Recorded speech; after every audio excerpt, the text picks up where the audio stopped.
Overgiving can be said to be the poison of any relationship. Why does the more you give to the other person, the more they want to escape?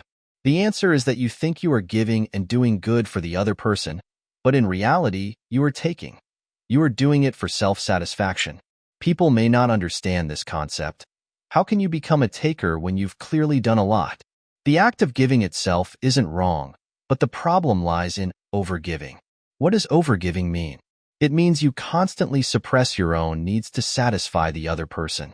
However, you must understand that suppressed needs don't disappear. They will inevitably escape in another form. This form is often a sense of moral superiority that arises after your sacrifices.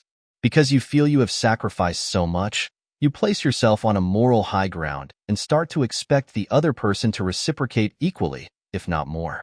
Otherwise, you see them as an ungrateful person. If you frequently say, "I did this for you," the other person might initially feel touched, but over time, these words become a heavy burden. Nobody wants to live under the shadow of guilt all the time. They can't feel a relaxed, easygoing love in the relationship and will naturally want to escape. Another aspect is, for instance, you think work is tiring, so you stay up late planning a trip to help them relax.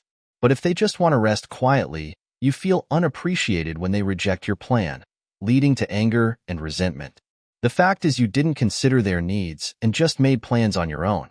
The motivation behind this behavior is likely that you want to hear them praise you for being thoughtful and recognize your efforts. Essentially, you need their attention and response. You need them to provide you with emotional value and to establish an emotional connection with them. In other words, you're using something they don't need to get what you want. Over time, the originally equal, relaxed, and mutually appreciative relationship turns into an unequal one driven by needs, leading to power and control dynamics. So, why do you overgive in a relationship? The essence of overgiving is the lack of confidence in being loved.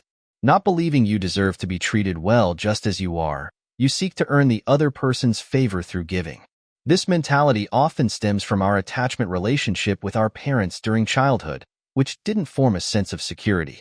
Growing up, we then place this longing for security onto our partner, hoping to be recognized and affirmed, and through giving, we try to control and possess them. So many times, while it seems you are being particularly good to someone, it might just be for self-satisfaction to fill your inner longing. All your sacrifices might just be self-consolation. If you don't know the real purpose behind your giving, ask yourself 2 questions. The first question: if the other person doesn't need your giving, would you stop? The second: if you can't stop, what's the reason? Only when you carefully examine the motivations behind these behaviors, discover your own needs, and listen to your inner desires, will your actions truly be to please yourself. At this point, you'll have ample inner strength, enabling you to actively create the life you want, deriving happiness and fulfillment from it. Moreover, when you truly understand your own needs, you can better understand the other person's needs. You won't have overly high expectations of them, nor will you feel resentful or angry when they don't acknowledge your giving. This state of self-love and relaxation allows you to mutually nurture each other and enjoy an equal relationship together. Does that make sense to you? If you enjoyed this series, don't forget to hit that subscribe button. Your free likes are the greatest encouragement for me.